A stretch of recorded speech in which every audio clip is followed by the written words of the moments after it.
takes like a few seconds for it to start the stream for some reason. Mm. Have you done this before? Yeah, many times. On Zoom to YouTube, you mean? Not Zoom to YouTube, only Zoom. Only Zoom. Okay. Right. I So want to ask you, when yeah. they say hysteria, right? I mean, Yeah. okay. When they Sorry. say, How about let's save it for later. okay. Okay, cool. So, just to tell you a little bit about, tell you guys all, I guess, a little bit about this channel. This channel is dedicated to people who impact makers, people who feel that they are really put on this earth to do something meaningful about their life, to really help people create impact across the world. But for some reason, they are just constantly stopped via one way or another, and uh, and and this channel is dedicated to support people like that. And you guys all have a message, you have a story, you have something that you want to bring to the world. Don't let things like technology stop you. Don't let things like small technical or fear stop you. And that's what this channel is all about. So to those of you who are watching, if let's say you enjoy this kind of content, if you want to take your practice to the next level, make sure you subscribe. And every now and then I'm going to come up with an episode. I'm going to bring in experts. I'm going to give my own thoughts and opinions, but mainly experts to shed light on areas which we may not be so pro about, right? So with that being said, tonight we have someone who I really respect. Her name is Dr. Lavanya. Hello, everyone. Hi. Look at the camera, lah. I want to see your eyes. Hello. Hey, so I really respect her. Like, how long have you met before? Like, how long have you known each other? I think going to be a year, I guess, both of us. Going Yeah. to be, yeah. Yeah. Cool. So, what I really like super impressive about you, right? That I'm so respectful is that I am someone who like barely got through secondary school, because like I feel like killing myself after that. So never, Okay. not literally lah, but it's All like, right. don't worry, I know you deal with suicide cases. Yeah. I am not that type, but like, Okay. I really hated studying. So after that, when my parents like, hey, let me fund you lah, go to college lah. I'm like, nah, don't want, no matter what, don't want. Let me go and work. You see. So what I really respect about you is that you got 3 PhDs. Yeah. It's like, how do you even do that? 3 PhDs, so perhaps let me just start with like, because I know you, but Mm-hmm. the audience might not know you. So can you Yeah. tell us a little bit about yourself? Certainly. Thank you, Felix. Well, I have been in psychology world since 2006, actually.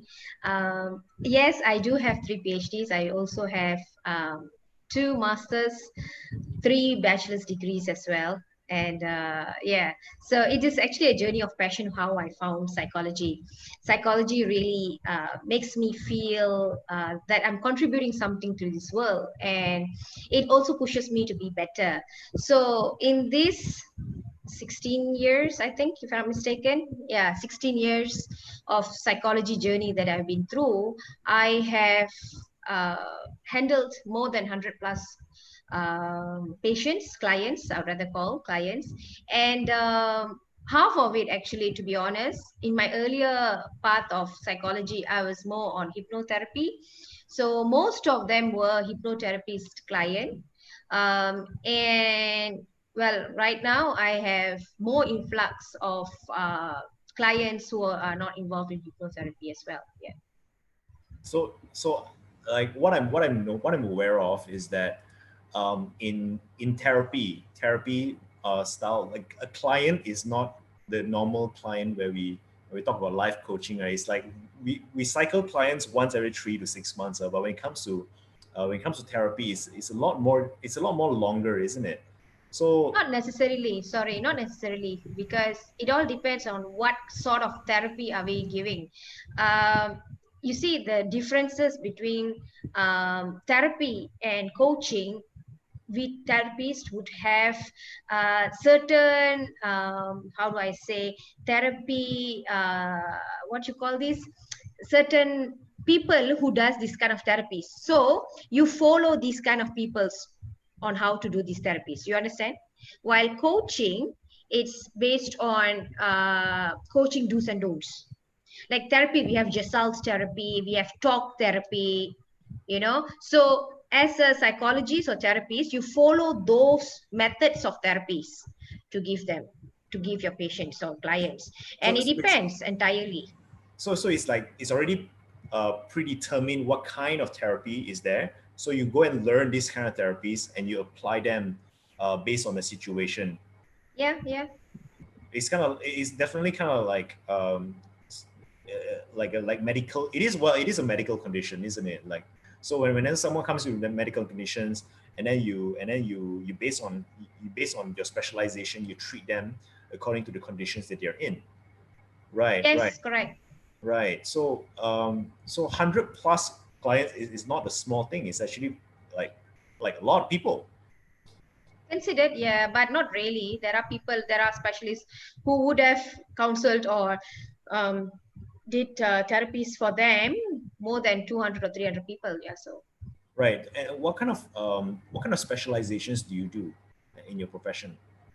Well, I am the one and only psychologist who are majored in PTSD in Asia.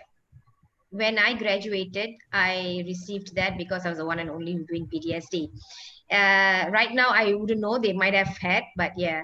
And in my specialization, right now, I also started to counsel and do therapies on niche markets such as divorce prevention, second marriage, affair recovery, of course, LGBTQ community, but more on the gender dysphoria, so things like that. Yeah. Also for people who have lost their children in miscarriages, not just loss, grieving, and bereavement, but also on miscarriages, prenatal for people who are just about to have children or just found out that they are pregnant. So how prepared are they to face that? The new edition, you know. So all of that, those are now who I'm concentrating, because these are the people who are being neglected. Yeah. That's interesting. I heard you say something. There was an interesting word just now. Gender dysphoria. What was it? Dysphoria, yeah. What Okay, is that? that is what we will actually say when you are born as a female or a male, but you feel like it is an opposite gender within you. Yeah, and then slowly they will go for to be a transgender or transsexual, or people who just likes to cross dress, you know. It's a I, condition, Felix. no, I'm not laughing at those people. I'm just laughing because you see, there's actually one of my mentors. His name is Clinton. He likes to cross dress as a way to teach his lessons. You see, so I Okay, immediately, maybe he does it to keep the class interesting. Like I yeah, had a history teacher who actually dresses up like whatever chapters that we are going to learn. So yeah, but if it is like something that he turns into, or at night, you know, or something that he uses to amuse himself, yeah, then right. he would have some, you know.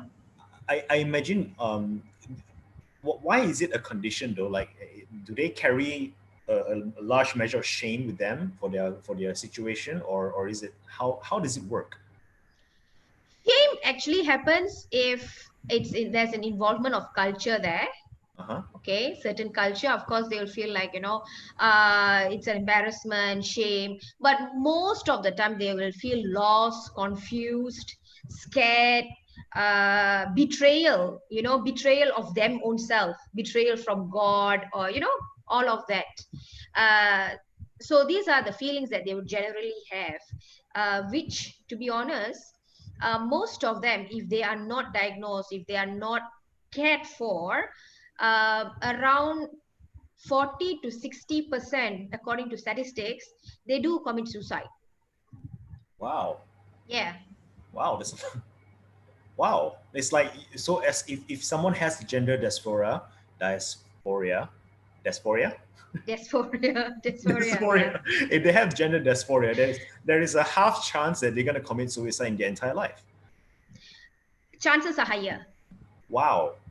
You see, Felix, actually, right, anything to do with mental health, Yeah. right? Mental health, you would want to stop it, correct? So the how do you call this? I wouldn't say it's an issue because I try to be positive here.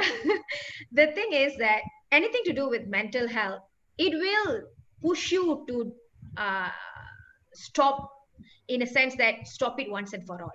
Hence why people with mental health issues, the suicide level is very high, you know, like depression. Depression is extremely common. Like out of 10 people, 6 people would have suffered depression. And out of 6 people, 4 people would have attempted suicide and 2 people would have completed their suicide.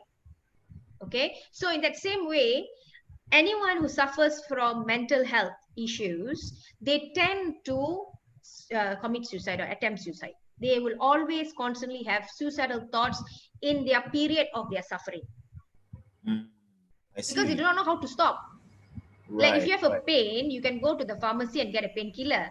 But if it is something that is gnawing in your brain, what are you going to do? Right. Right. Mm. Hmm. S- All of these sounds like very, very heavy topics. I mean, it goes beyond the kind of stuff which we kind of like when we're coaching someone, it accidentally get triggered, you know. But these are like really, really, really heavy. So as you've been doing this for so many years, right? Like, how do you personally cope with? Do you feel that sometimes your stuff leaches onto you?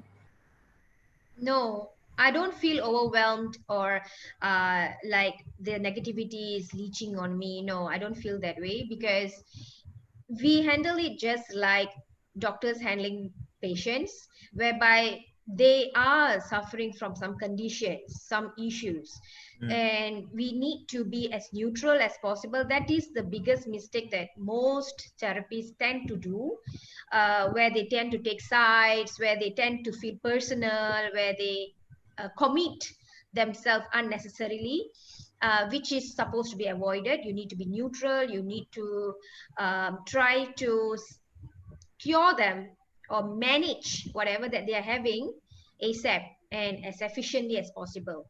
Yeah. Personally, I feel happy when I see them improving in one way or another. So I feel so blessed that I'm able to do this. Yeah. I didn't expect this to get to talk this deep so fast, but I think we're on the roll here. So let's continue on with that. Okay. So I personally, when I started my coaching journey, right, I had a tendency to invest emotionally with people. I tend to sympathize. I tend to follow along, and a lot of coaches fall into this trap. So what I'm hearing from you is that even therapists also have a tendency to fall into this trap. So that is really interesting. Like, what would be your biggest advice, right, about not falling into this, not to be emotionally invested with someone? How do you prevent that?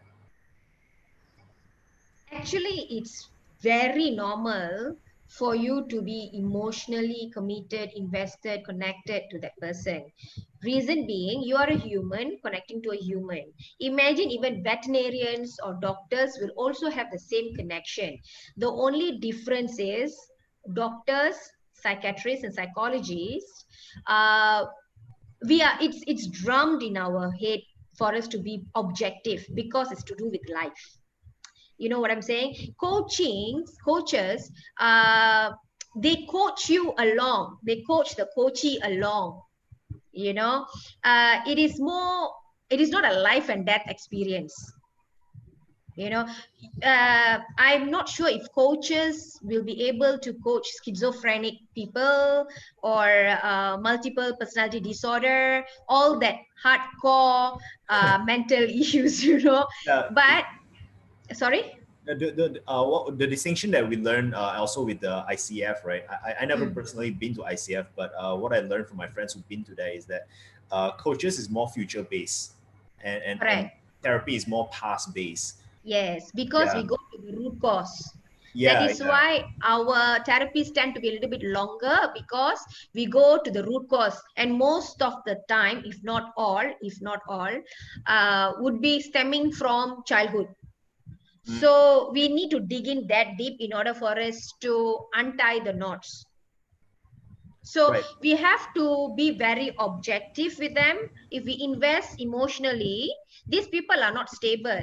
So if you expect stability and you invest emotionally on that person, Mm, they will lash out. They will have their mood swings, ranting, raving, make you punching back sometimes verbally. So that will break your heart. Then how are you going to be objective? You will be sad, you know. So it defies the whole purpose, mm, no mm. matter how they gel with Yeah, us. yeah. But you should always maintain that relationship. Being non-physical helps a lot. Like I've known some coaches, like at the end of the session, tend to give each other a hug and all that.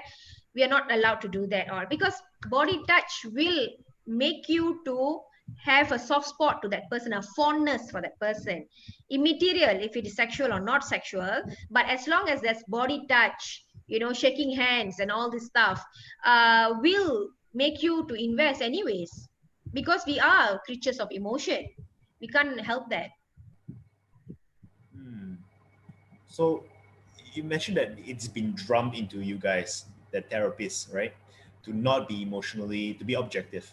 So Yeah. how, what is the duration like that you guys need to go through in terms of the studies and also the practical application? What is the education journey like for you guys to do what you do? It's a standard degree program actually, but uh, when I completed my PTSD specialization, right, uh, I realized, because counseling is just a stem of it. You know, it's like mathematics. Counseling is like pecahan or perpuluhan. You know, it's just a subject. It is not a big time thingy for you to specialize.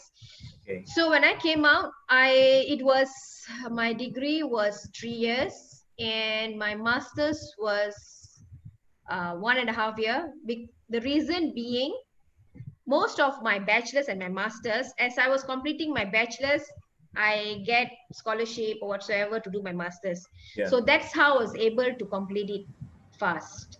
Right. And then my PhD took a very long time because of the specialization fact. But to be really into the counseling and stuff like that, it didn't take that long, within a year. Yeah. So that was the journey. Like on the drumming part of it, it is like in every topic they will tell you, okay, since you are not supposed to be like this, you need to keep calm, you need to focus on these things, stuff like that. So when you read it all the time, when your lecturers are telling you all the time, so it tends to really like, okay, you should not keep yourself. It's so interesting because even though it's been drummed, there is still people who are making the mistake of. So you're saying it's that easy? It's that easy to fall into that? Yeah, it is very easy. In fact, you know, fun facts, many clients tend to fall in love with their psychologist, because serious. Because lo behold, you find an angel who understands you in and out, who is like so patient, so listening, keeps you really engaged, and you know, they like really can hear you, you know, they are like God sent angel kind of thingy. So obviously you will fall in love with that other person if it's a long therapy session, not too long, give them a 1 month also fine. They tend to fall in love or they tend to have crush. Yeah. In America, because of this, they have a clause that you have to sign, that you should not have any feeling, intimate Relationships. intimate relationships or feelings with Right. each other, Wow. and you can be sued for that in America, but in Malaysia there is none lah at the moment. So sad lah. Malaysia now only coming up with this thing on. So how, uh, how long is long in a therapy session? How long is long? How short is short? you should not exceed more than 3 months. Oh, no? Okay. No, should not. The reason being, you are to create empowerment. You are supposed to empower them, heal, what you call that, heal, restore, and you re-energize, release them. Okay. You understand? If it is Understand. too long, more than 3 months, what happens? They become dependent on you. Like what happens in certain countries where they are so dependent over their shrink for years. Right, right.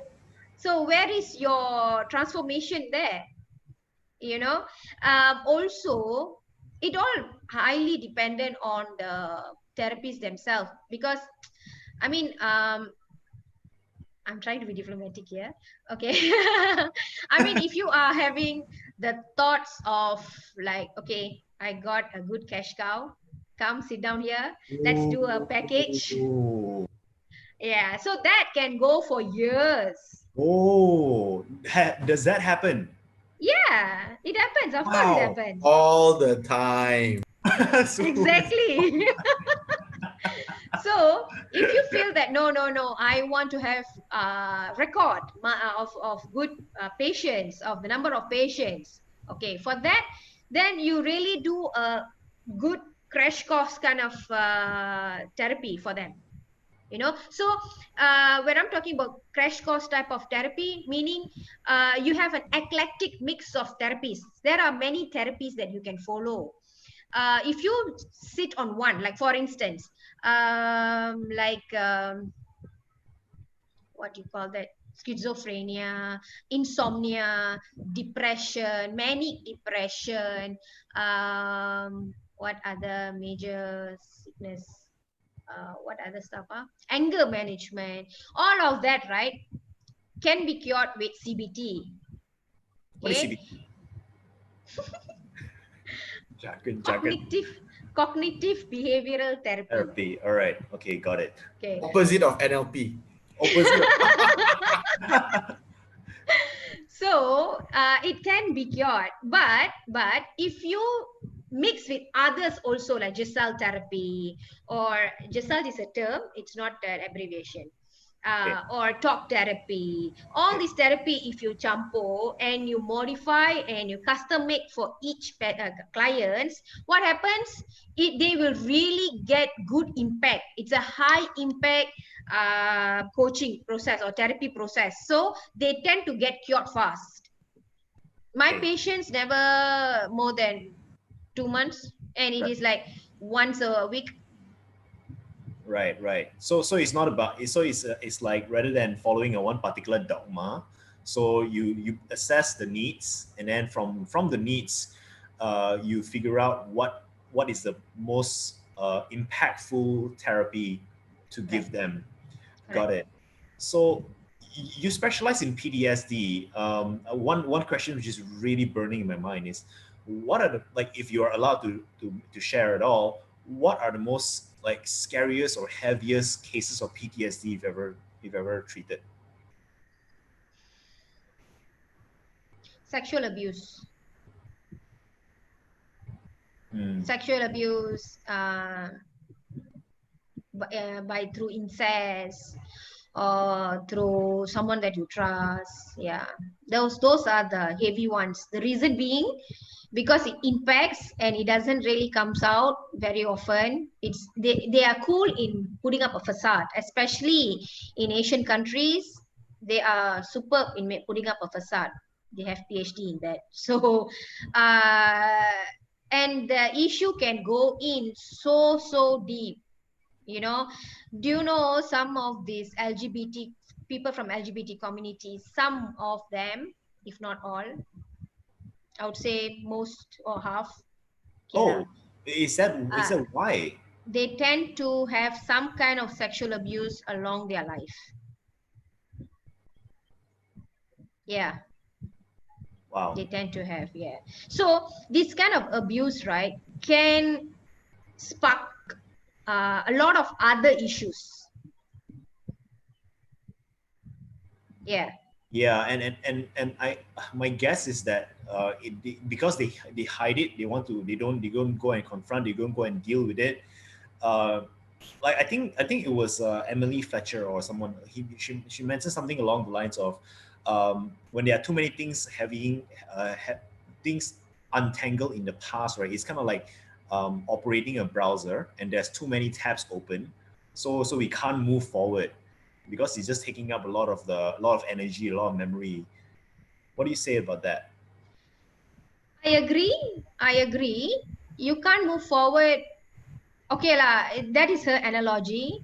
I also would like to say that to on top of what she said, Yeah, it will be like you're walking with a lot of stuff behind your back. right. Okay, so the burden is high.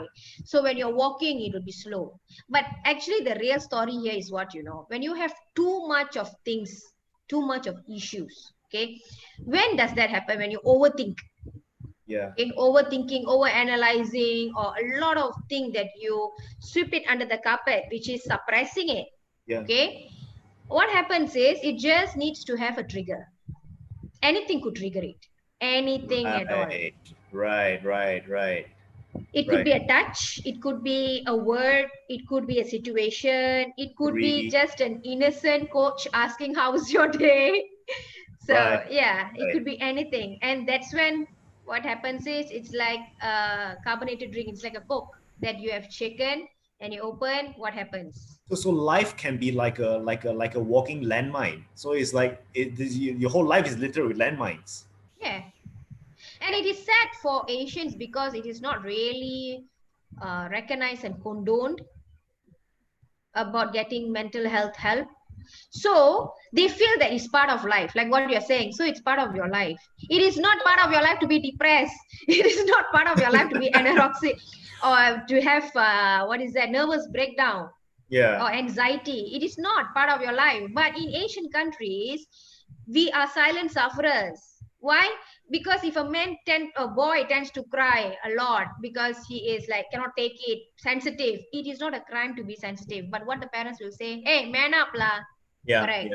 yeah, yeah. And If and yeah, and I so, suppose it's yeah. like for women to go and get help to admit that, like I heard that a lot, like I am shocked because among my coachees, right, my clients, right, they're not here for therapy, but sometimes they accidentally go there, and then they tell me it's shocking the amount of women in my life that I met who has been sexually abused before.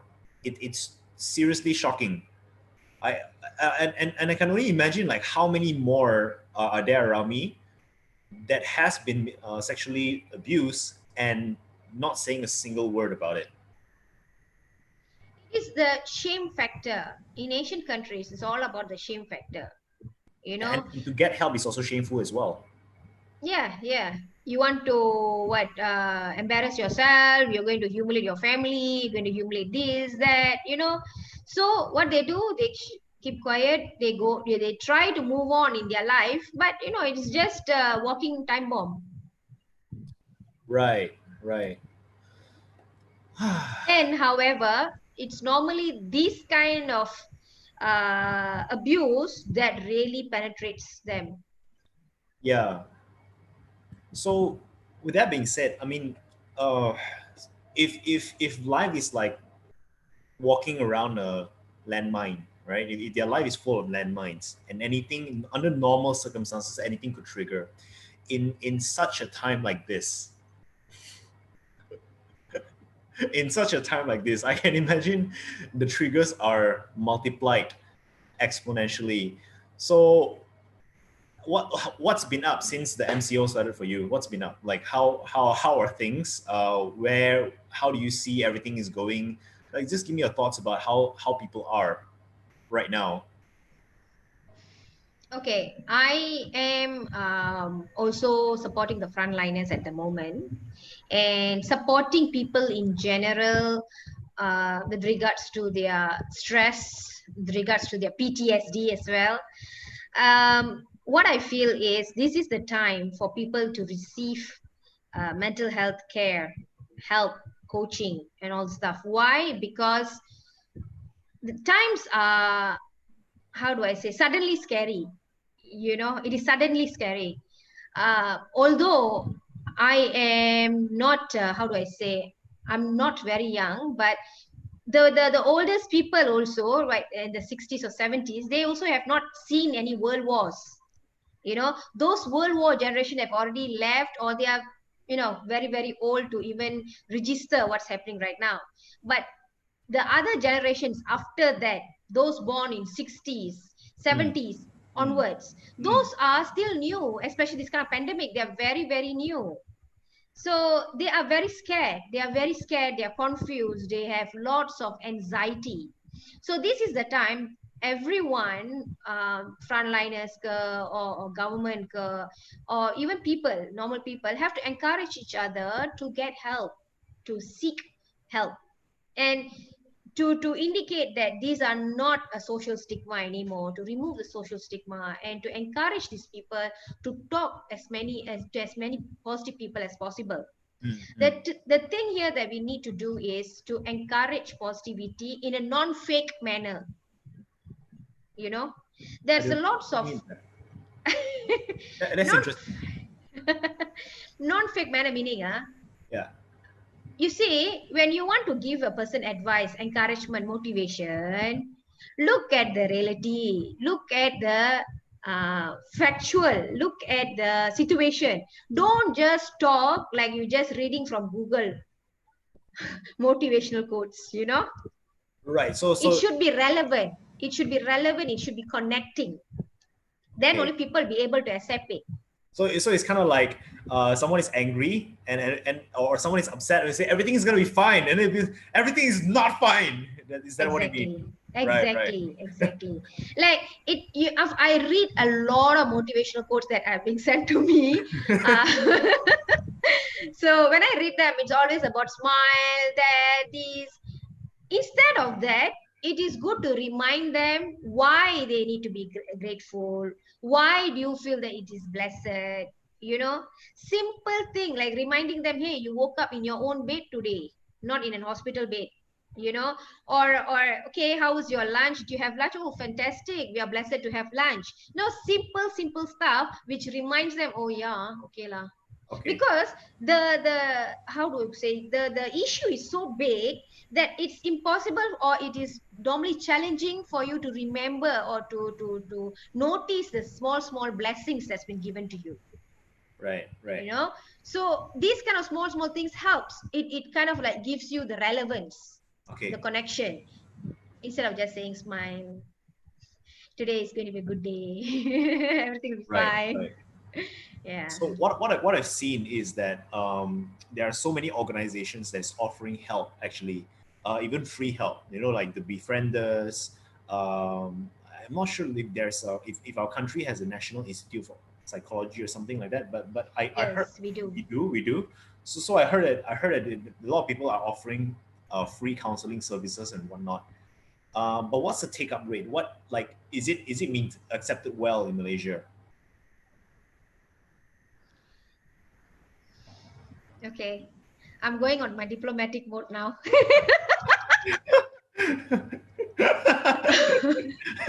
Why? Well, it is actually, it takes two to tango. you know uh, Personally, this is my own personal humble opinion. I feel that therapies need to be more approachable and generous with their Time? therapy, Okay. time and therapy. you know don't hold back too much. I understand, like even for me also, right? When you are giving free talks, free this one, a lot of people, they tend to hold back like 70 to 80% of the information. If you want to know more, sign up. So these are the times that you need to be more kind to people. you know uh, I also feel like, one of my friends told me this, that as much as you give, you will receive more. So if you are more generous in your information, in how to help people, in coping mechanism, I believe that you will be rewarded in one way or another. But when there is not much been given out generously, and these people need more. Yeah. It's like, imagine this, you are starving, 2 days you never eat, and then I give you one small biscuit. Now eat. Where got enough? Right? Like, I'm a foodie myself. If you do that, I'll be very angry with you, you know. So you the demand is a lot, supply is a lot, but the matching is not much. Mm. You know, I'm not talking for everyone, I'm not, but I see this as a pattern. In fact, once I was also being told, this is really true happened story. When I was giving one of my talk, my one of my friend actually messaged me and told me that, you know, don't give out all your information. But these are for B40 group. Even if I don't give them much information also, they don't have, they will, it is very challenging for them to engage mental health help, because outside market, they are quite competitive. So for them to actually spend that much of money to go and seek help, compared to using that money to buy groceries for the family, to sustain the family, of course they will choose the latter, not the former. What they would do, they would rather go hit the bottle, or they would rather go to temples or mosque, pray, you know. So what you're Either saying, way. what you're saying is that basically Malaysians who are accepting help, it is already a huge step for them. So let's not make it any more harder for them. Correct. Plus, by the time they actually seek help, they are already stage 4, stage 5, you know. It's yeah, Ah. yeah. In fitness, we have this term called rehab. So Mm, so like people who have injuries, they are like personal trainers, like which is my background. We're not supposed to go and help these people yet, you know. So we are supposed to refer them to a physical therapist. So in other words, like we get them from a negative to zero first, and then from mm. zero, we then only we help them. So in other words, like therapy is like that, getting them from negative to zero. And what do you say about coaches? Like, does the same apply to life coaches as well? Like, if let's say they found someone who is in a negative, do they refer them to a therapist first before they take on? Correct, correct. Yeah, Like what you said just now, right? As yeah, in a physical, what is that, training? You yeah, send to a therapist, physical therapist, and yeah, then they heal them. They send it to you, then you can build them. Exactly the same way you send these people to the psychologist or therapist, who will heal them and release them to you guys, and you guys will be able to build them to be a greater person. yeah. And what you said just now was very, it matches what I know about you, because I'm not sure if I ever told you this in person, but you are one of the biggest givers that I know of. You know, you just give. Thank You know? you.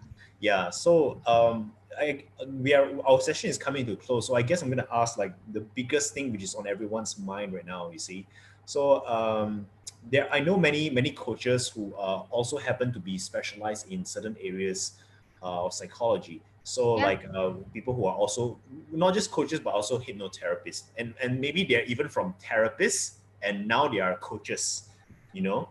So the question that I like, or it's not even a question, it's more like a statement. The belief that is on a lot of people's minds right now is that if I meet someone, I'm not saying me, but I'm talking about them. If they meet someone on a physical setting, and they accidentally triggered something, like you said just now, the landmine, yeah. So they accidentally triggered something.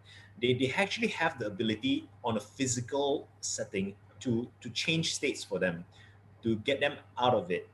I'm talking about people who are qualified, you know. So I'm talking about people who are really, yeah. But on a virtual setting, like over here, like Zoom, you know, how what can they do? What can they do in that situation? Okay. Um, should I assume that these people knows how to do hypnotherapy? Okay, let's go with the ones who don't first. Okay, the ones who life coaches mean well, never been a therapist before. They mean really well. Okay, and then in the midst of a conversation, suddenly this person break down. What should they do? Okay. Untrained. Sorry, I will be asking a lot of questions as well before I can say it out. Yeah. Yeah, go ahead, go ahead. So when you say breakdown, do you mean in terms of aggression or tears? Let's start with tears first. Tears, Okay. like, and they're sobbing, and they're just spiraling downwards, and they're getting worse and worse and worse and worse. Okay, what should I do now? Okay. Number one thing, yeah. When you want to do hypnotherapy, so this is a what do I call that? An outcome after a hypnotherapy, during a hypnotherapy, or just chatting? Just chatting, like not even hypnotherapy. Oh, okay. Yeah, Just just chat. chatting. Yeah, So that means, and this is not the first time they're talking to this person, right? could be not. I'm not sure. Okay, I give you the first scenario. Huh? Okay. The first scenario, the coach A, talking to this person, and while this is just a consultation time, not even coaching session yet. So while they're talking, asking normal questions to know their background clearly, blah blah blah. Maybe they ask about something about their family or their past thingy, and suddenly this person, as he or she was answering, she started, or he or she started to cry, break Yeah, down, right? yeah. So in that time, what you should do is you need to keep calm. Most of the time they will become kabra, like ayo, what lah, Oh, crying okay. all. So they realize that this happened. Yeah, the impact, So they so the very first thing that you as a coachee need to do, coach A should take a deep breath, calm yourself down. You okay. don't Yeah. you cannot show emotion. You see, this is very very important. Yeah, people with mental issues, it could be anything from depression to just can't face life challenges. Okay, they are already very volatile and very fragile inside. Okay, they come with big handle with care stickers all over them. It's just that we can't see it. All right. So having said that, if you show emotion, if you like when she is or he or she is telling about things, and you become more dramatic than that person, like lawan toke lah, be more dramatic, this can unhinge the other person, the coachee. Why it unhinges the coachee? It's because they feel like, oh my god, yeah, it's so bad, right? Like that kind of feeling.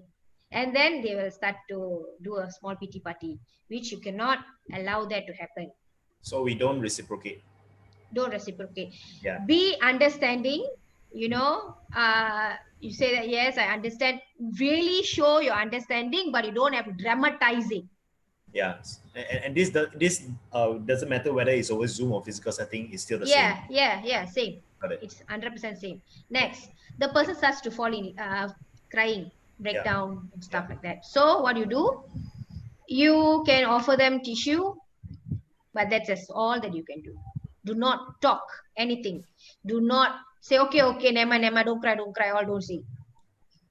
This is interesting because what it sounds to me right now is that, because like that was my default. My biggest problem is that where I'm coming from is that I don't show emotion I as a know. start. Some of my older friends, they call me a walking head. So even when something like this happens, okay, but a lot of people, what I'm That is coming. a bit extreme lah, not to that level, and not also as a drama queen lah. Yeah, That you yeah. should find a balance yourself.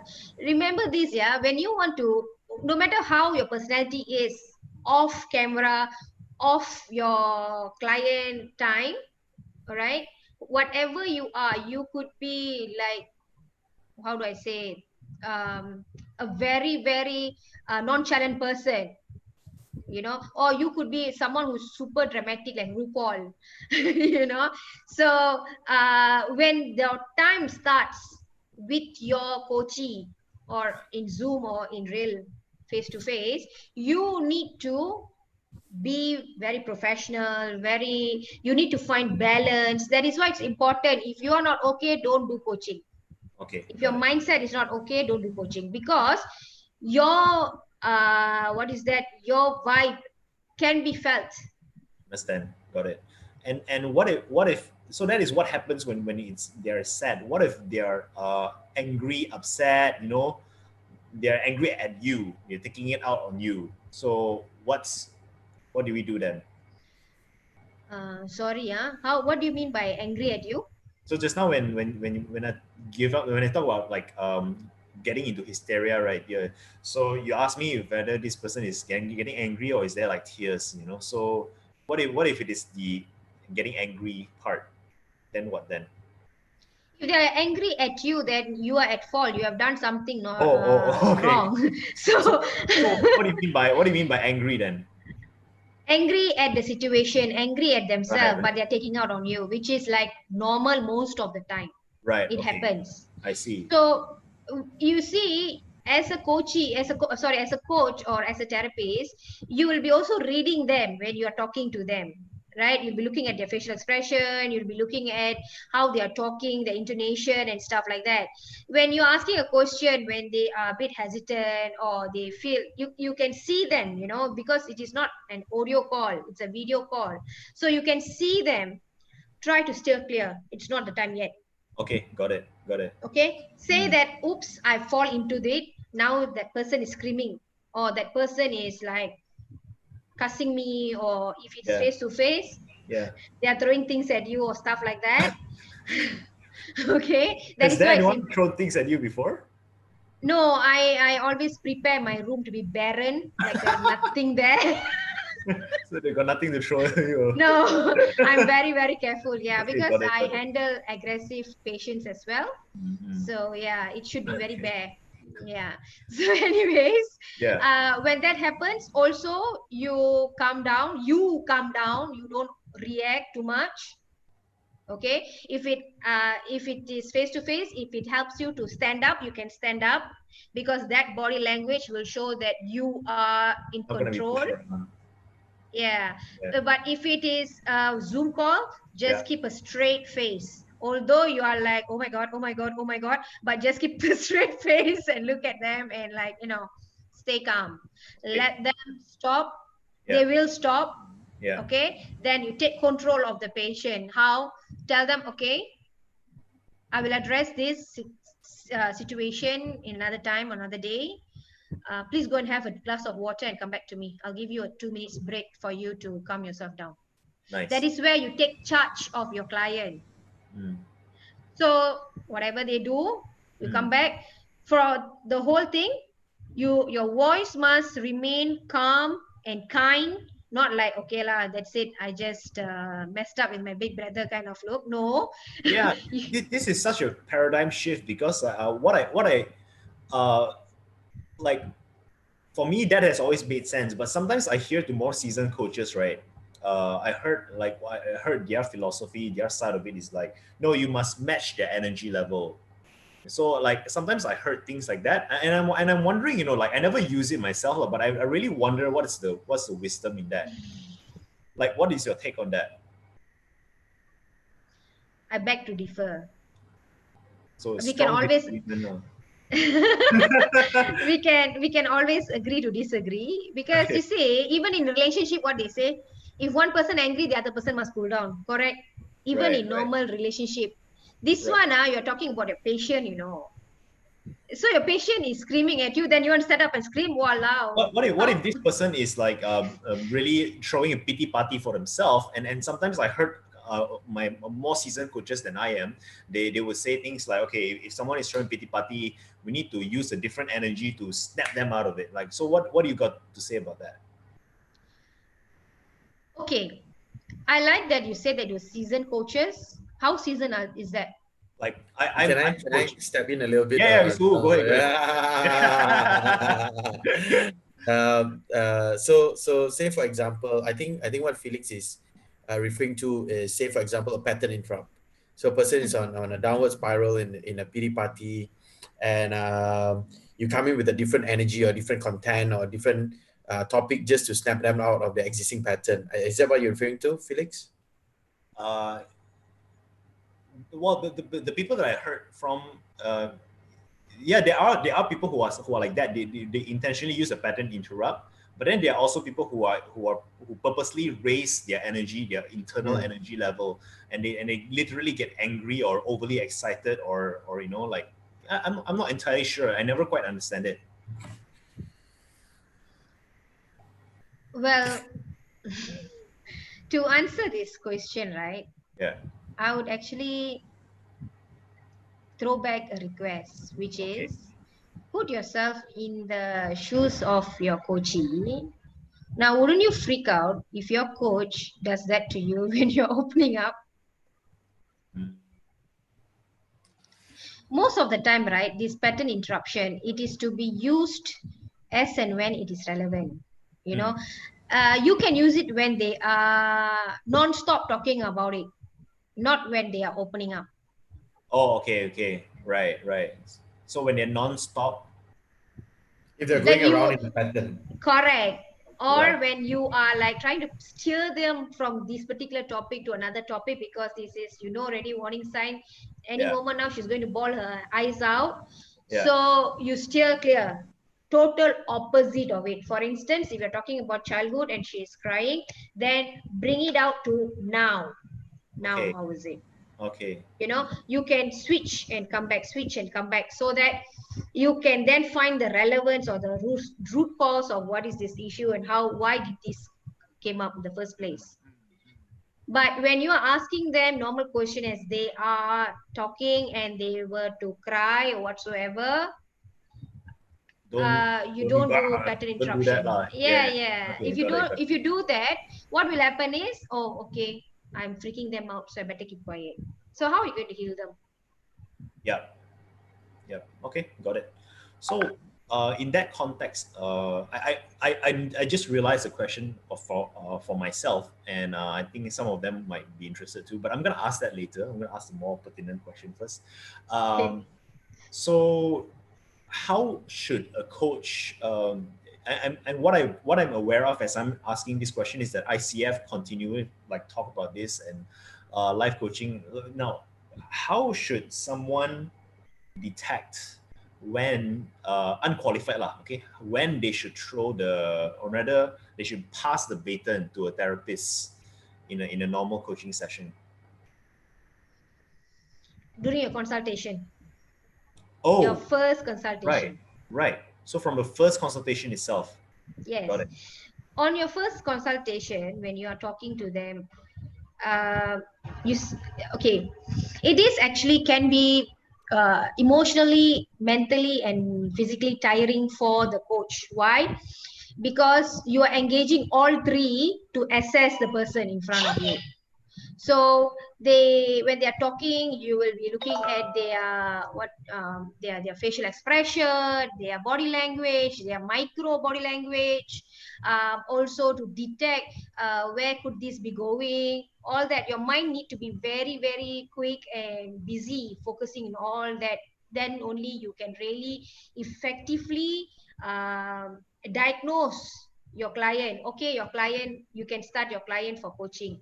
Or Mm. if you feel that, okay, no, she has or he has a lot of hurdles, mental hurdles, Yeah. or there's too many roadblocks for them, too many unsolved issues for them, or they might have anger management, or they have procrastination issues. Yeah. People with procrastination or stress or anger management or stress management issues, there could be a pattern. Okay. So Got to it. break all these, then you need to refer them to a therapist, a quick one. Understand now. And then the therapists will be able to tell you what are the issues that they're facing, and maybe you both can collaborate and come up with a good plan for the client. So So it all starts in the first time, not when you are along the time, then you pull them out from the program and put them to the therapist. No, then your program will suffer. yeah. So as in continuation of that, if let's say we accidentally discovered somewhere down the road that yeah, this person needs therapy, we should then immediately refer them to therapy. Correct. Got it.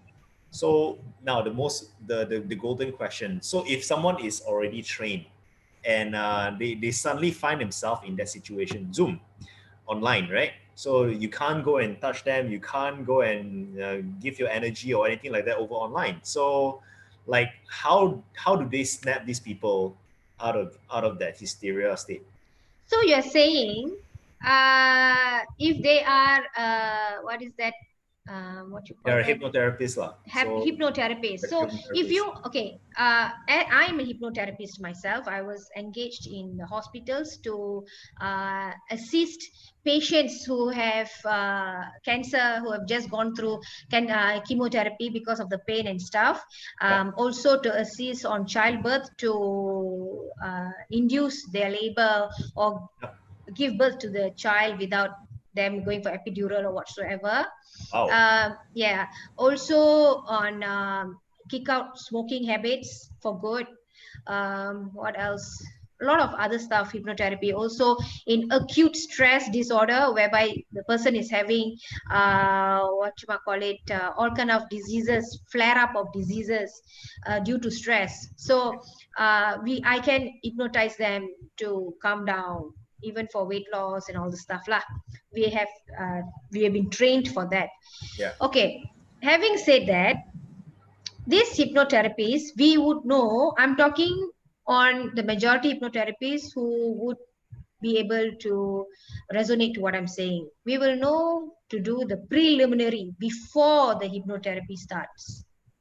Okay, hypnotherapy is something whereby we are engaging consciously your subconscious mind to react and respond to us, Mm. whatever we are saying.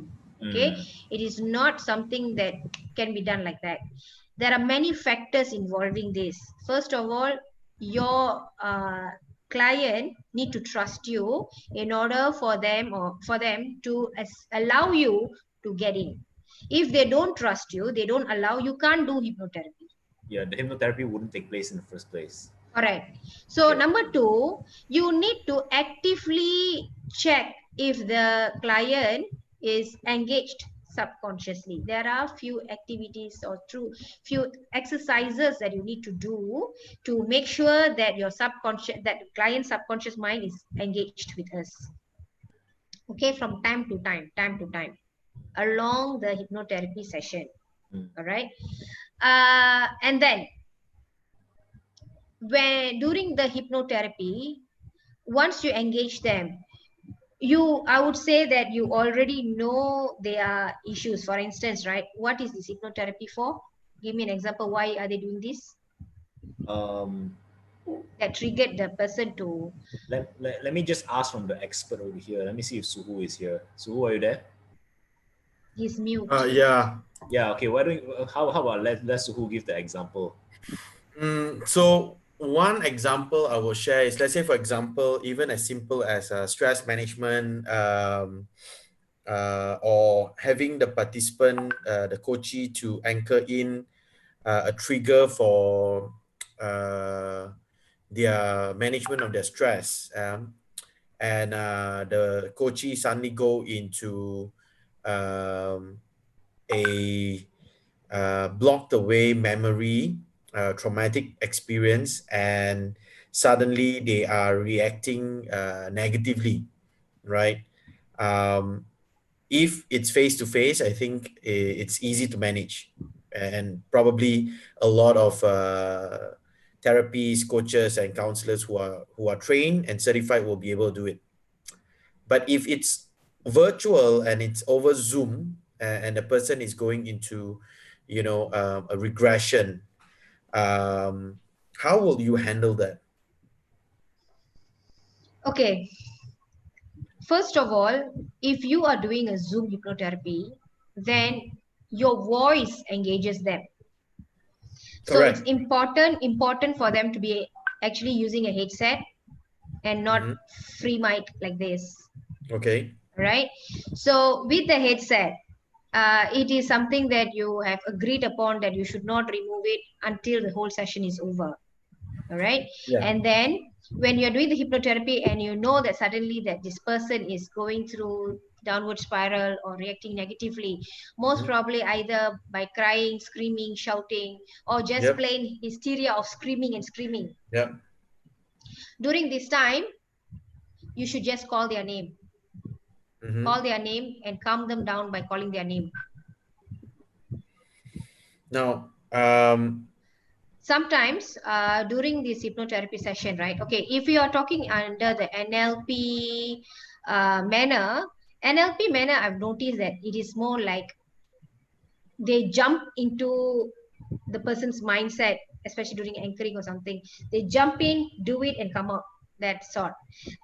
Whereas the normal Lavanya, you're hypnotherapy, saying this as a master trainer and as a master practitioner in yes, NLP as well. yes, Okay, got it, yes. got it, cool.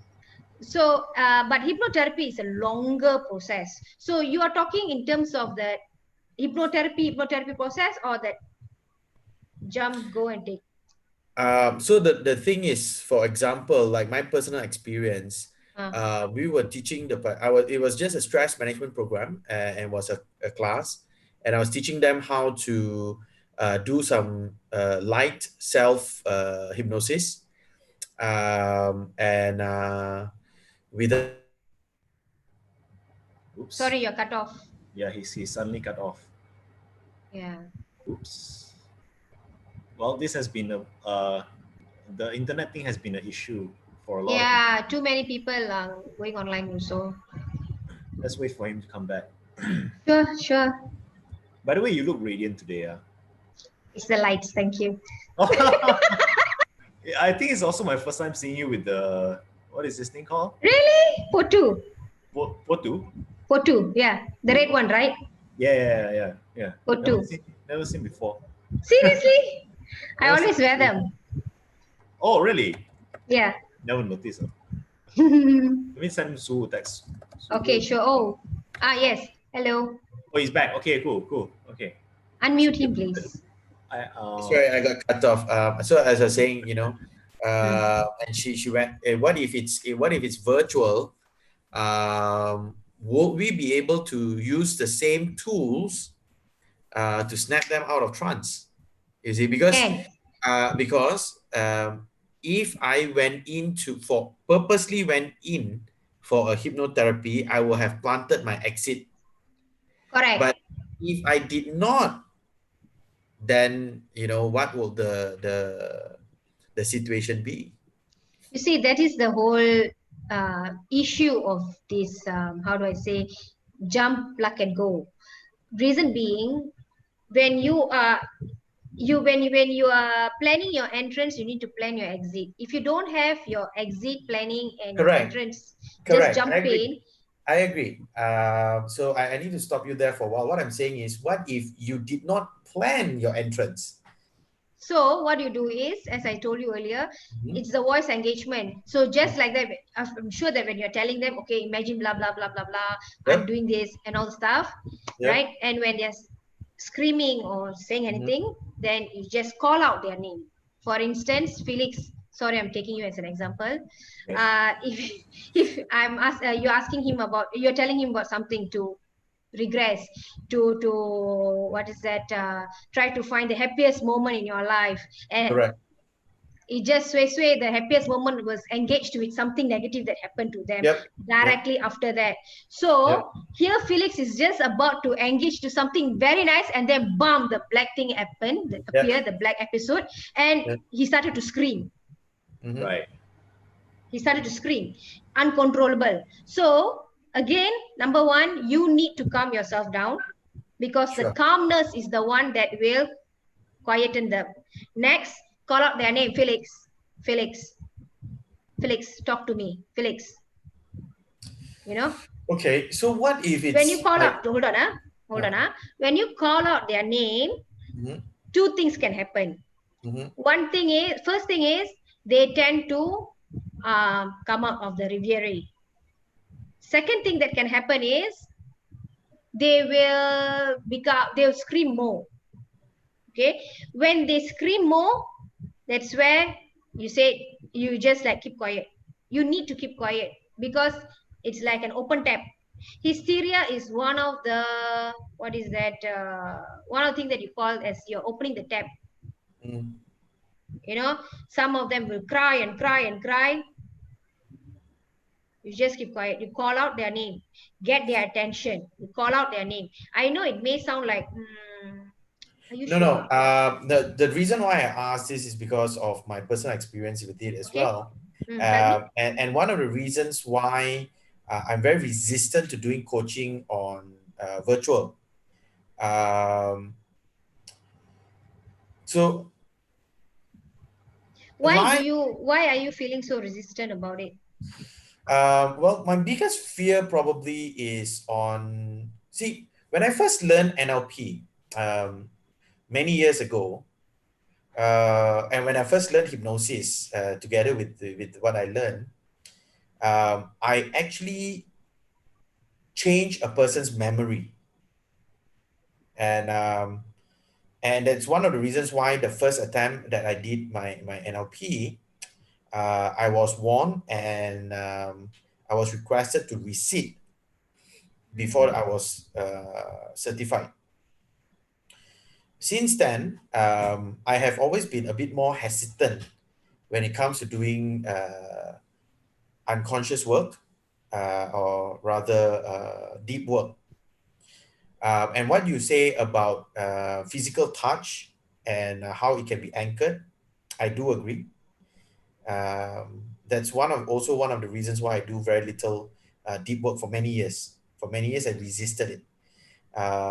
I've only started embracing and agreeing to do deep work on a bigger scale, probably about 3 years back. I do it in the past only when I really cannot tahan lah.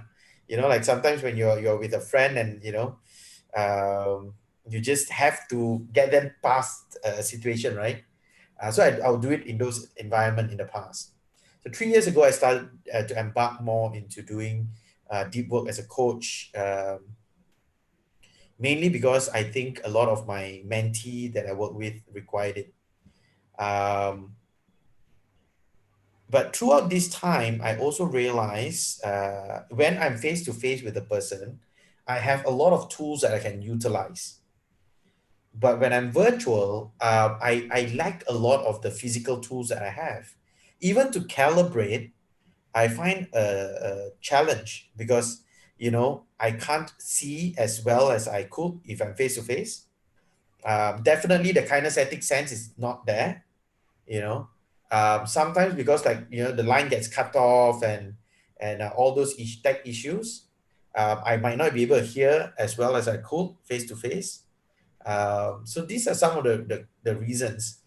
And I think my biggest fear probably will be, what if like the person I was working with, they went into a sad emotion, which is okay, because sad emotion, it still manageable.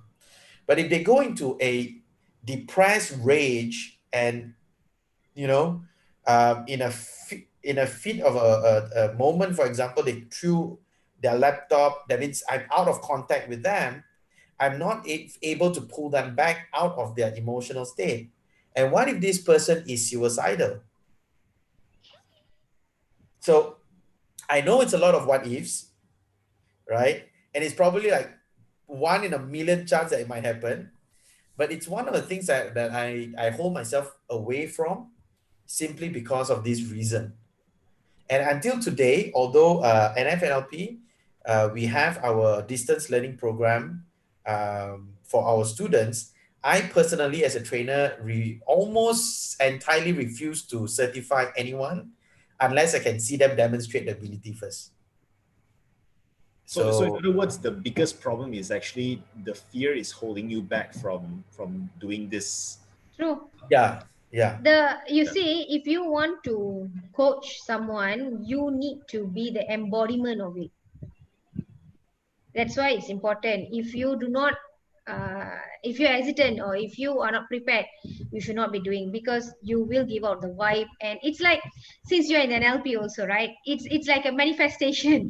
Your energy, when you let out that energy, that same energy will come back to you. So that fear and the limitation that you have will somehow trigger this kind of issues. But what if And if you work on someone and they actually commit suicide? What are the legal implications in Malaysia? okay, Is there a legal implication in Malaysia for that? um, to be honest, right? As a person who have the skills and ability to go into someone's mind, you need to really reserve your skills and ability to only when it is really engaged, and not to be given or done freely. Because any implication, of course, at the moment, not as far as I know of, there is no legal implication, unless like there is some instructions or commands in the phone that's documented that can hold you legal. Mm. Because our law with regards to mental health capacity capabilities are quite low. Like in Australia, America, and UK, you need to, number one, have license to practice all this. Number two, you need to get insurance in terms of any attacks towards you or the patient or in that place. All of that, you need to have insurance. It's an indemnity waiver, Yeah. Number right? three, you need to have a kind of a security camera in your room, or you need to record the session, Right. because it can be implied. But Right. in Malaysia, so far, these kind of cases have not came forth. Yeah, so So what I'm yeah. hearing from both of you, Because, hold on, yeah. yeah, Because say that you came and talked to me, Felix, and then, sorry, again, I'm using your, this yeah, one. sure, no problem. He looks So like you someone came, mental health anyway. so say that you came for counseling for depression, manic depression. And then, since this is your first time and stuff like that, and I say that I try to engage you Yeah. uh, in talking to you more and more about your past, which I shouldn't, but say that I did it. Now, when you go back home and you were to do some kind of negative conclusions, I won't be held responsible. But you have your conscience, lah. It's very rare for them to take something in front of you and cut themselves or do something dramatic. Very rare. Unless, of course, you put the tools all in front of them, lah. So That's why it's important that your room should be bare. But if it's room, you don't know what is in their room. okay, so here's what I'm learning Yeah. from both listening to both of you, and I think it ties into us to a situation that I once heard of. It's not in the realm of psychology. Okay, it's a realm of fitness. So what happened was there was a gym near my place that teaches CrossFit. So if you know CrossFit, you've never done CrossFit before, it's quite high intensity. Yeah. So there was a guy who was doing something called a shoulder to overhead. It's a push press. Push press meaning a barbell here. Okay, so they would dip a little bit, and they're gonna snap up very hard, very fast to gain the momentum to lift the bar up. It's a very normal movement. It Oh. is used a lot in Olympic weightlifting as well, but it's used especially a lot in CrossFit. And mind you, this is like one of those 1 in a million cases lah. So what happened was he was using 70 kilo. Before you get shocked, don't worry about it. 70 kilo is actually not that heavy. Oh, Uh, okay. yeah, it is actually in a realm of fitness and CrossFit. 70 kilo is it's heavy, but it is not that heavy. So he Okay. was doing like he was doing a what we call a WOD, workout of the day. So it's like a circuit, And what happened was, bring it up, and because he didn't hold it properly, right, the bar slipped off his hand and landed on his head, Oh all my God. 70 kilo of it, and he actually died on the spot. Yeah, in front of everyone in the whole class. So and then of course there's and then by the way, this class was supervised by a trainer. You see, it's supervised by a trainer, and this is actually not the only case in the world. There's like a lot of cases like this. Personal trainers watching their clients doing deadlift. The client fainted, knocked their head, died. People squatting, fainted, didn't die but fainted. There's a lot of these. What I'm hearing, what I think I'm learning from both of you is like this. There's always going to be that fear. There's always going to be that danger. We cannot completely eliminate the danger. All we can do is we can do our due diligence, and we do our best to prevent something like this from happening. And if we are personally not confident in handling a case, then we just don't. True. And also, this again, my humble opinion. Yeah. If this kind of situation happens when a certified personnel is there, like in your story, right? The fitness trainer is there. So as an expert in the room, he or she should be able to be quick in response Oh, and alert, I can right? tell you this one thing. Like when it comes to that kind of stuff, right? The reps happen very fast. Within like 1 second, 2 second, 3 second. You see. So the person may have been taught all of the things already. I used to run a gym myself, so I know. Like I teach them all that I can to the point where they get almost irritated by me already. But sometimes they may be like they may because of a competitive spirit they're working out with other people, so it's like I don't care, I must finish it, so they just you know so things like that do happen. So Okay. I'm not sure. Yeah, I get what you mean though. I do understand. Like we need to do our due diligence lah. I accept Uh-huh. it. I think the standards for due diligence is held very high in the UK, US, Australia, but the I'm standards for sure. due diligence in Malaysia doesn't sound very high in the realms of psychotherapy. Am I right to say that? Yeah, kind of. Okay, what is that? Yes, My you're my saying. response would have been, what standards you were saying? Sorry. Oh, so there's No, no standards at all. I'm trying to be diplomatic here, Mr. Suhu. Yeah. Yeah, but I guess like I'm also a little bit spiritual lah. So I guess in terms of karma, if we don't do our due diligence, if something like that happens directly in front of you, you can You be have to bear your scarred for conscience. yeah, you're gonna be scarred for life. Like in the US, whatever there's all these things like license get revoked and whatever. So at least they get to feel guilty about it. They start to get to feel grief about it. Not But only that, you yeah, are also can be sent behind bars. You can be sent right, behind bars. right, Like for instance, I suka I come and see you, yeah, and I just engage because say that you trust me a lot because you're my very good friend, and yeah. I just like in a snap of finger get into your mind, just to like what he was saying just now, Mr. Suhu. If I do that, if he comes to know, he can sue me and suspend my license, Right. revoke my license. Yeah, yeah. That is why when I say I'm a psychologist, first response people, oh my god, I'm so scared. Are you going to analyze me? Do you know who am I? Oh my god. They will normally will say that. So I will say, no, I choose not to do that because it's a violation of privacy. Right. So, Yeah.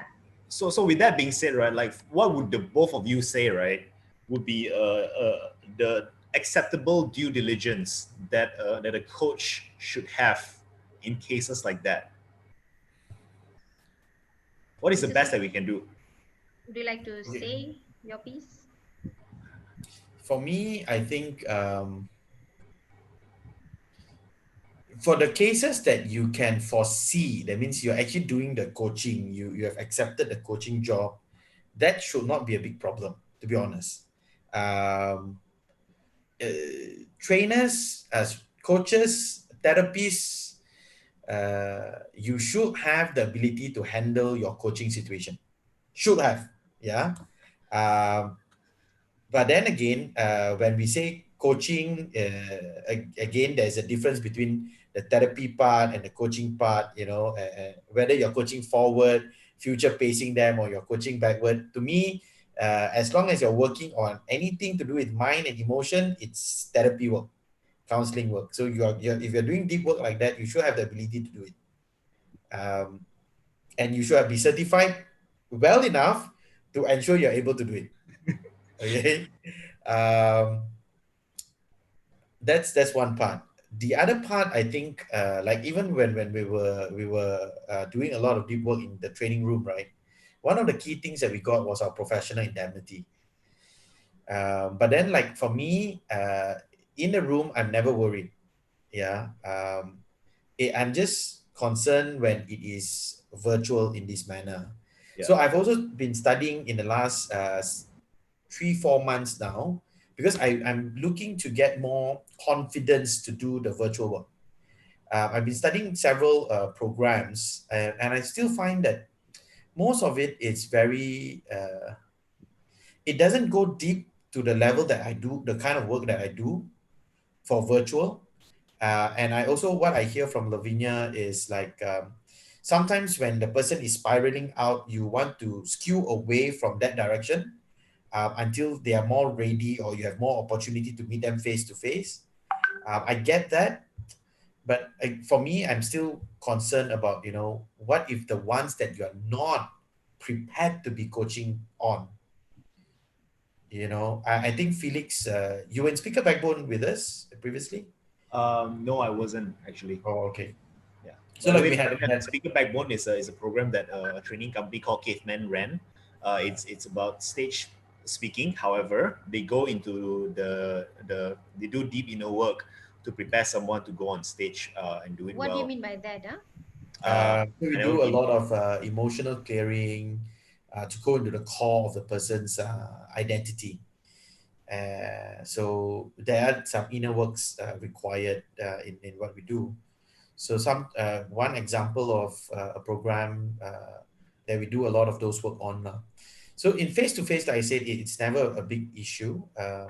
It's just personally, lah, I feel a bit hesitant to do it on a virtual environment. You're not comfortable yet, lah. Yeah, I feel that I don't have enough of my tools available. I mean, I'm a conversational hypnotherapist. So technically, knowledge and certification, I feel I have enough of. It's just, maybe it's my personal limiting belief. Preference. Yeah. Yeah, yeah. Okay. Okay. So have indemnity. So Suhu, your take is to have indemnity waivers. Make sure it's bloody well signed. No, right, not just that, but you have to have a professional indemnity insurance if worst case scenario, something that you right. said triggered certain action and behaviors, you need to be covered legally. Because in Malaysia, I think there is no proper licensing Mm, There is for no something license. otherwise. Yeah. right, right. There's a lot of move to regulate this industry, but there's no proper regulation.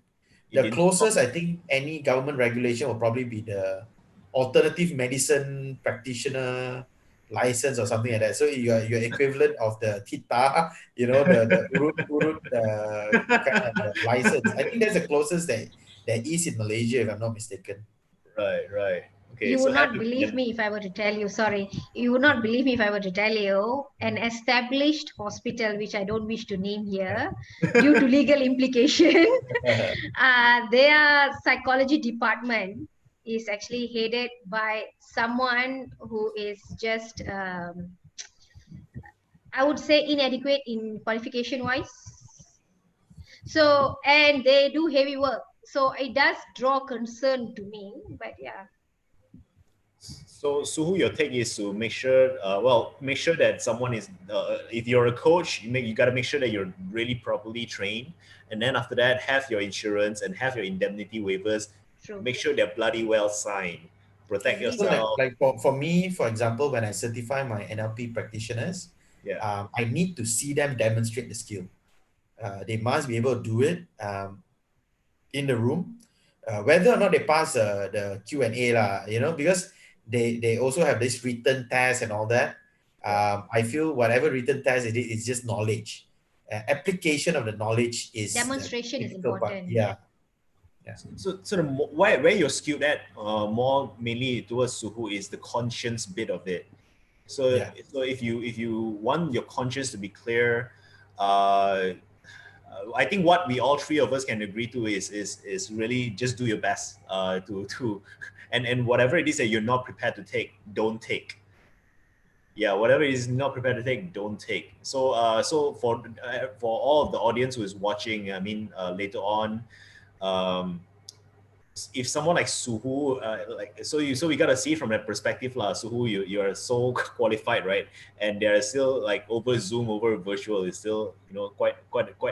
So don't basically new coaches don't overestimate yourself.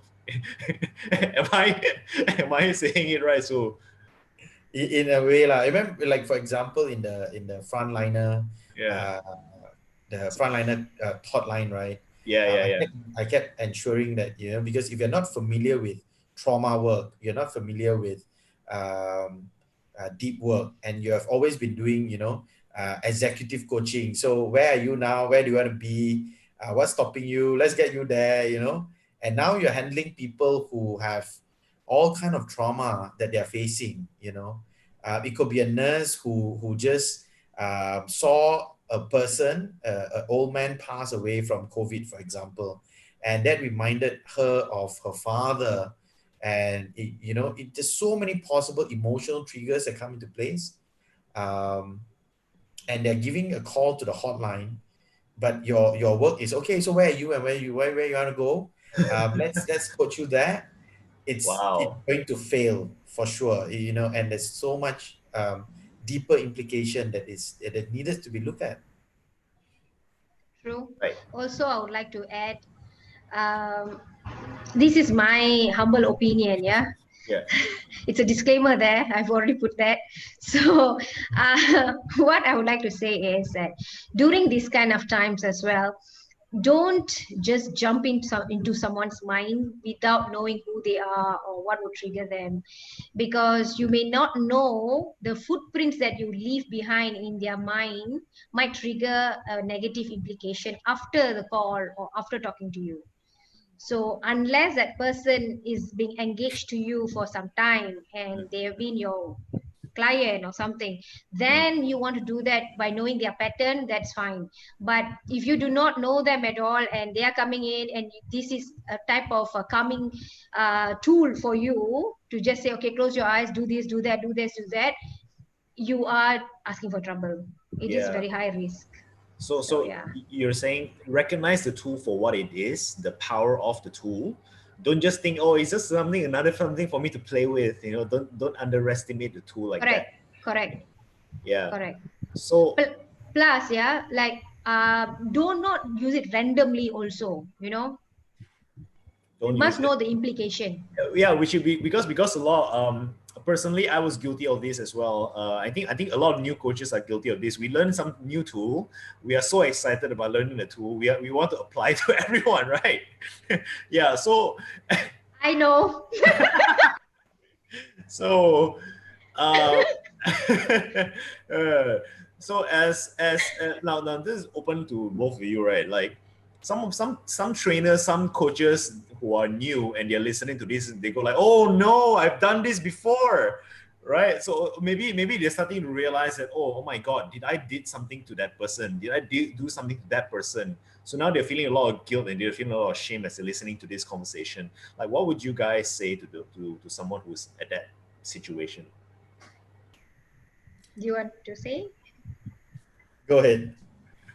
Okay, you've done it. There's no point of you screaming and crying right now. Take a chill pill. Do not repeat it. That's all. Okay, so for me, I will say, go to your nearest temple, release some birds, Uh, clean up your karma, say some prayers. Yeah.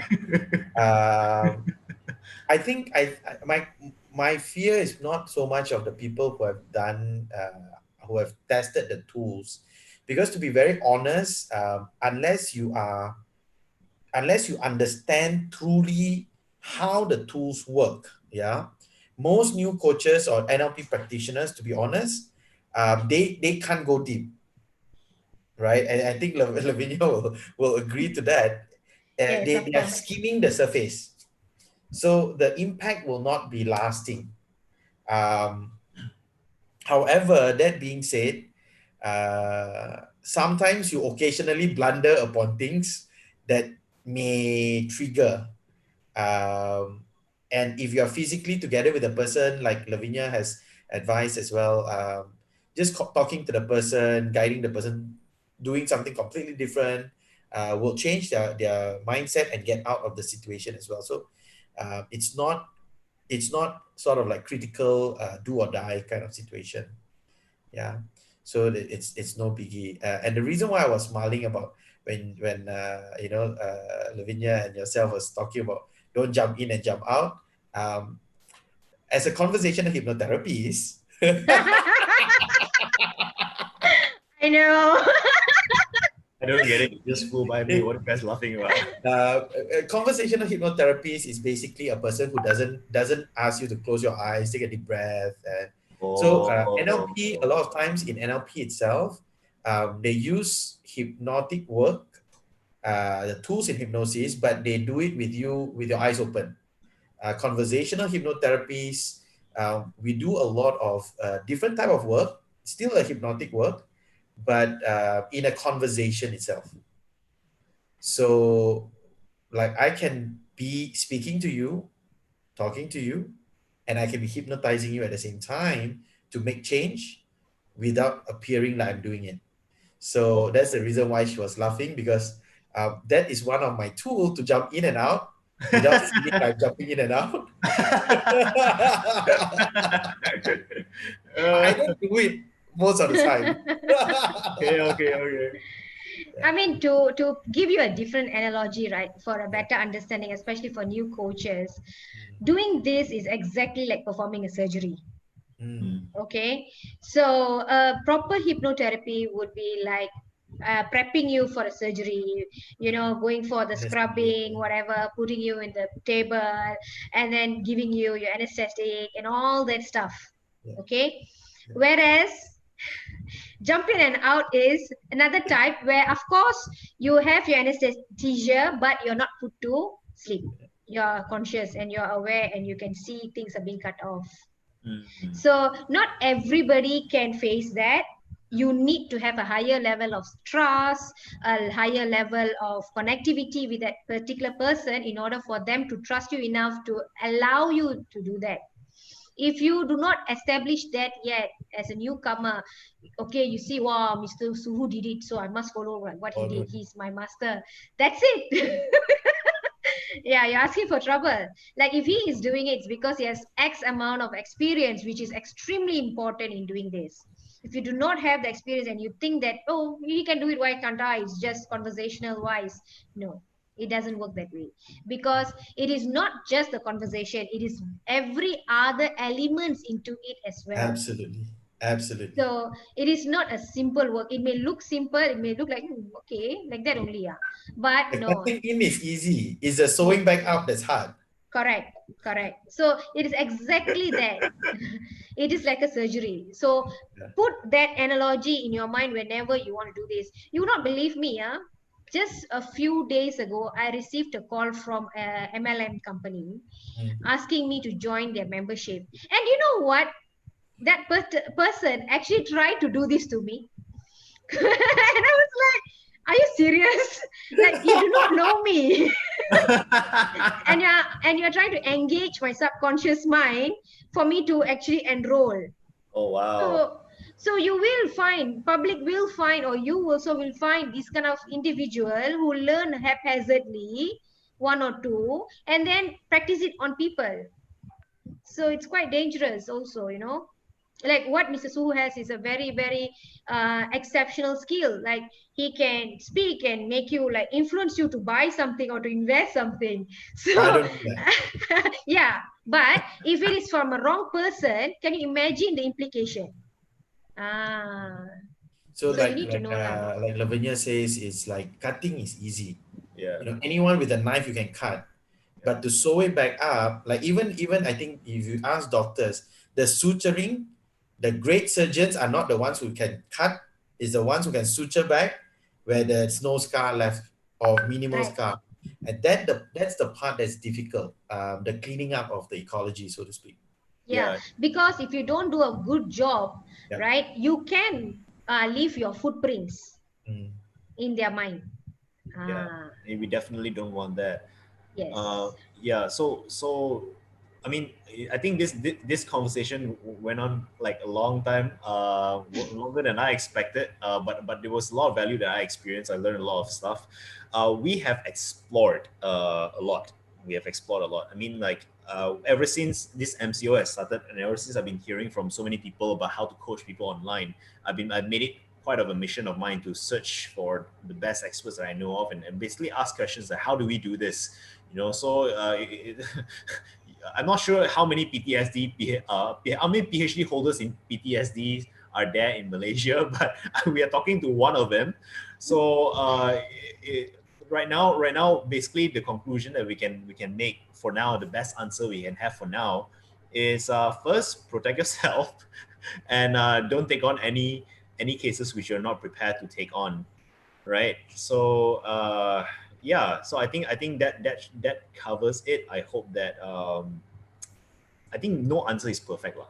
I think, I think as much as we would like to have a perfect, beautifully arranged answer, like anytime there is a new circumstances, right? It is always going to be inevitable. Danger is always going to be there. So the most important thing is we want to continue to be able to impact lives. We don't want to hurt people. And in order for us to do that, yes, Lavanya, you want to say something? Yes, also to add on, right? It is okay for you to postpone your session if you are not okay. Yeah, yeah. Because as you must remember, you are the epitome and embodiment of balance when you want to talk or help people. Yeah. It's gonna be quite a write up. I need to think up how to summarize this for the new coaches, Okay. but I'm gonna figure out how to do that. Uh, yeah.